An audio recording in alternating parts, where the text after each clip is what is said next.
In this episode, we dive into the strategies elite coaches use to influence behavior, build confidence, and drive performance. From sharp cue words and guided discovery to emotional intelligence and trust, you'll learn how to turn every word, gesture, and interaction into a tool for development. Let's dive in.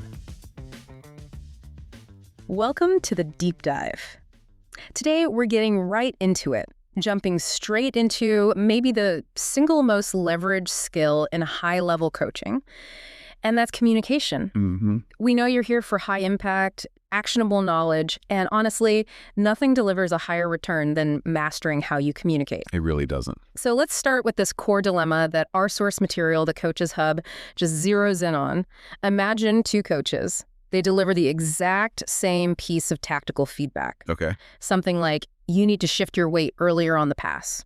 Now with Coach A, the player gets it, they feel motivated, they start experimenting, their performance elevates. Right. But with Coach B, the player visibly tightens up, they stop taking risks, they just retreat into their shell, they heard the identical words. So what was the difference? It's the difference between just delivering information and actually delivering impact. And the Coaches Hub research is, well, it's pretty definitive on this. The difference is almost never the technical message itself. It's not the what. It's not the what. It's the delivery, the timing, the tone, and maybe most critically, that layer of emotional intelligence that's underneath the whole interaction. It was not a soft skill. It's a dangerous misnomer to call it that. Yeah. The resource we analyzed, it treats communication as a genuine high-performance tool. It's just as critical as your strategy or your conditioning plan. A tool you have to practice. Exactly. It requires deliberate practice and constant refinement. Okay, so that's our mission today then. To really unpack that high-performance toolbox, we want to pull out the specific, repeatable techniques that elite coaches are using to shape behavior, build confidence, and unlock that next level of performance. And so much of that comes down to the choices they make when they speak. Or, just as importantly, when they choose to stay silent. Yes. You know, I find this whole framework communication as a high-performance skill, I find it fascinating because it directly influences every single factor that drives success on the field. Every single one. We're talking confidence levels, the willingness to take risks, decision-making under pressure. How quickly a player can bounce back from a mistake. Exactly. Emotional regulation, game intelligence, even just raw effort. How hard are they willing to work for you? It truly is the bridge. Yeah. You know, you see so many coaches with this world-class knowledge, but if they can't effectively transfer it, It's stuck in their head? it's stuck in their own head. Yeah. Their brilliance just falls flat because the delivery is confusing or, intimidating. So how does it actually work? What's the science behind it? Well, the science is pretty clear. For any communication to actually impact performance, it has to influence three critical things inside the player. First is attention, What they focus on. what they focus on. Second is emotion, how they feel about the situation, which basically dictates if they're even ready to learn. And third, of course, is behavior, What they do next. what they do next. And if your message fails to align those three things, let's say you nail the attention and the behavior, but you trigger a negative emotion, the whole thing falls apart. The performance goal is missed. Okay, so let's get into the first piece of that puzzle. This is where it gets really interesting for me. Tone. The resource emphasizes that tone is the emotional weight behind the message. It's the feeling you create. And that feeling decides if a player hears feedback as a path to getting better or just registers it as criticism and shuts down. It's fascinating when you test this, too. Imagine telling a player, you rushed that decision, look up earlier. Simple feedback. Right. Now, if you deliver that with a supportive, calm tone, what the player hears is, I trust you to fix this, and here's a little adjustment. It actually builds confidence. It invites them to learn. But if you use those exact same words with a harsh, frustrated, or critical tone, maybe you're just having a bad day. The player doesn't even hear the tactic anymore, do they? Not at all. They hear, you failed, I'm disappointed in you. And that immediately triggers fear. And fear kills performance. It kills creativity, it narrows their focus, and it leads to hesitation on the very next play. And what about the opposite, the monotone coach? Oh, the monotone. That's a different kind of killer.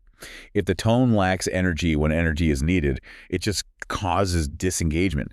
The coach is talking, but the message isn't landing because there's no emotional anchor. It just floats away. So let's get tactical. What are the tones that actually work? The Coaches Hub details two crucial types.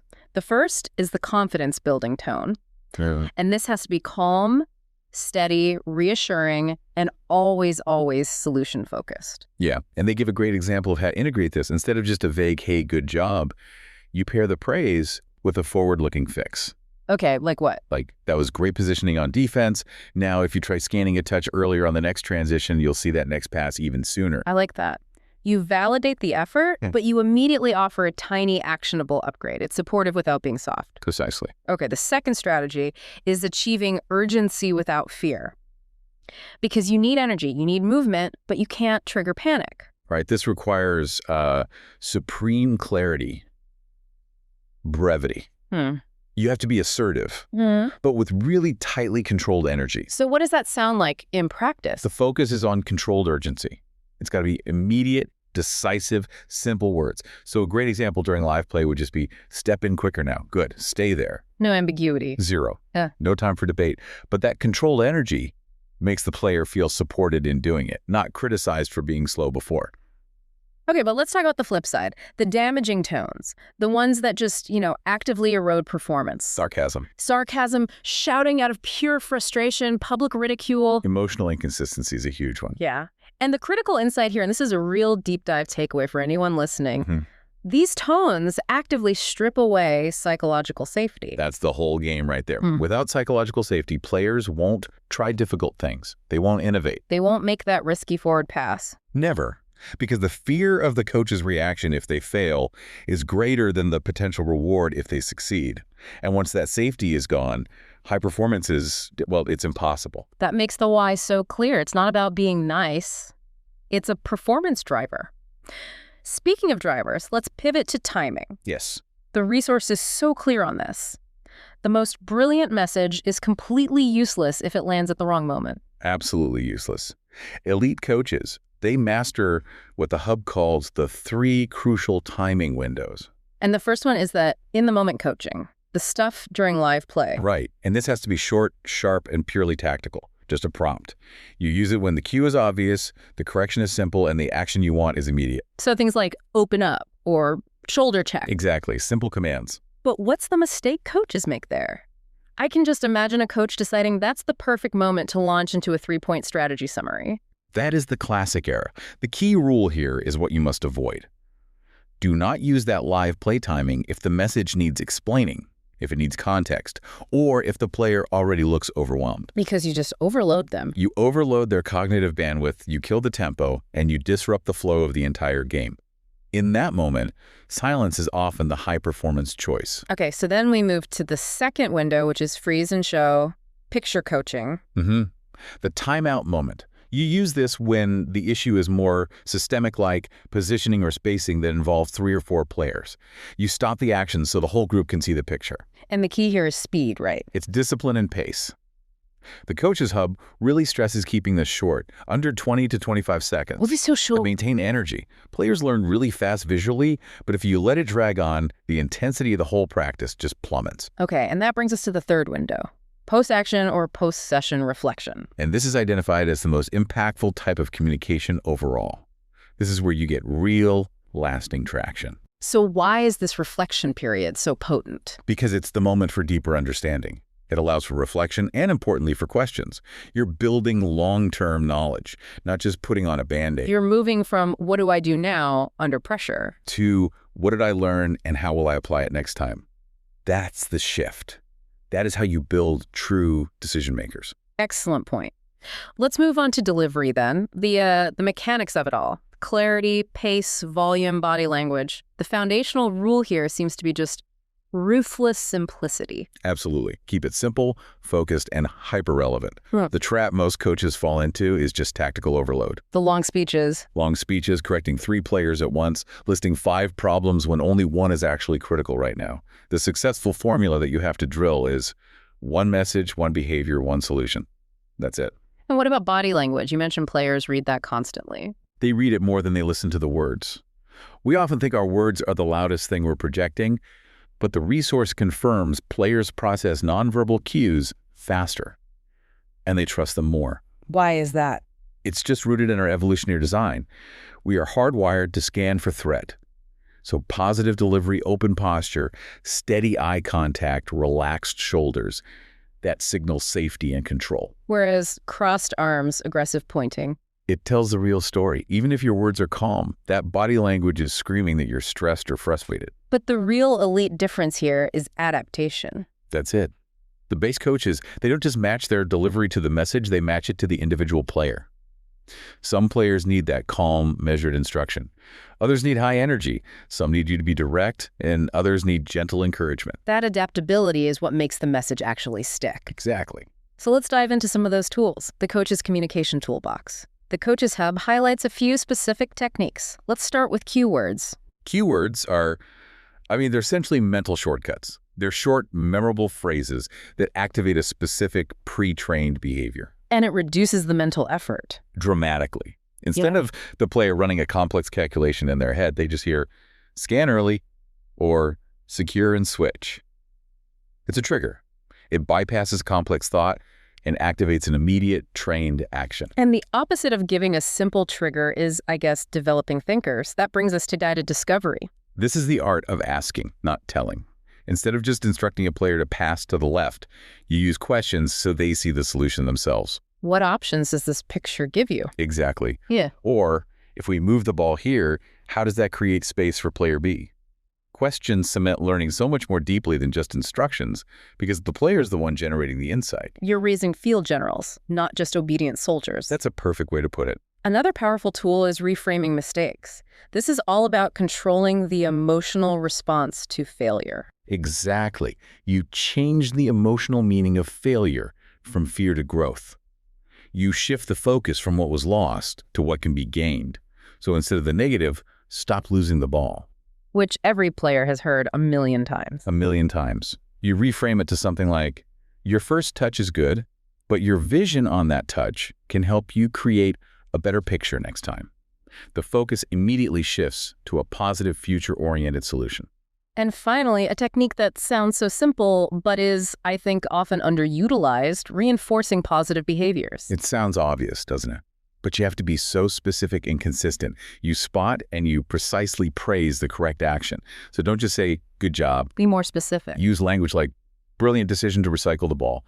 That controlled choice kept us in possession. You're linking the correct action directly to the positive strategic outcome. That builds confidence and consistency. And this entire system, it seems to hinge on that hidden skill we mentioned at the start, emotional intelligence. It really does. The resource is emphatic. Elite coaches are not just brilliant tacticians.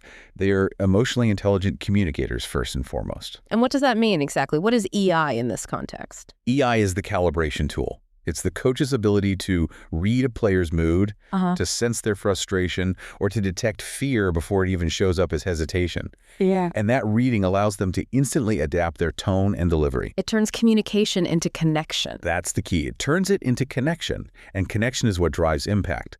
Without EI, your communication just becomes automated, inconsistent, and it loses all its personal resonance. And EI directly feeds the foundation of all of this, which is trust. Trust is built through these conscious, consistent communication choices. We're talking about consistency. You say what you do what you say. Transparency, explaining the why behind things. And respect. Yes, avoiding that public embarrassment. Prioritizing private, focused feedback. And what else? We have to add authenticity. Players can spot a fake a mile away. Any lack of genuine belief will just erode trust. I don't care how good your tactics are. And when that trust is there? When it's there, players are receptive. They listen. And that listening translates directly into higher performance because they know you have their best interest at heart. And if we zoom out from the individual, this all shapes the entire culture, doesn't it? The entire culture. Effective communication cultures are defined by clarity, honesty, respect, and shared standards. Yeah. And when that system is robust, something really profound happens. What's that? Players start coaching each other. Leaders emerge organically. The standards rise naturally. And the team's collective resilience just grows. It's not just about the coach speaking better anymore. It's about shaping the entire learning environment. Which brings us to the final powerful takeaway from the Coach's Hub resource. The ultimate synthesis is simple, but it's also profound. Communication is not something you add to coaching. It is coaching. It is coaching. It defines the entire role. The world's best coaches and leaders, they aren't just masters of strategy, they are masters of influence. They speak clearly. They speak clearly, they choose the precise right moment to intervene or stay silent, they control their tone, they adapt to individuals, they build trust, and they consistently elevate the emotions of the people they lead. They transform both the performance and the people behind the performance. That's it, exactly. A phenomenal deep dive into a skill set that, I mean, when you practice it deliberately, it's the ultimate shortcut to maximizing potential. So here's a final provocative thought for you to consider, pulled directly from the source material. Okay. If your communication defines your culture, the standards, the safety, the expectations, what standards, negative or positive, is your nonverbal communication setting for your team right now? Think about that until next time. Communication isn't just a tool, it's the bridge between your knowledge and the player's performance. Every word, every gesture, every pause either lifts players up or holds them back. The best coaches don't just instruct, they influence behavior, build confidence, and shape culture. As you step into your next session, ask yourself, are my words creating clarity, trust, and growth, or just filling the air? Thank you for listening. Until next time, coach with intention and let your communication drive performance.